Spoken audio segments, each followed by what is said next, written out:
Hey everybody, today real quick I just want to show you how you can easily and quickly add a first name to your email campaigns in AttractWell. Okay, so here we are building out our email here.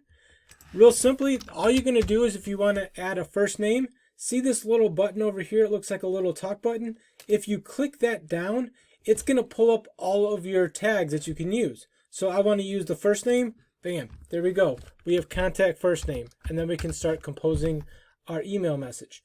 So real easy, guys. That's how you add the first name tag in your AttractWell email campaign.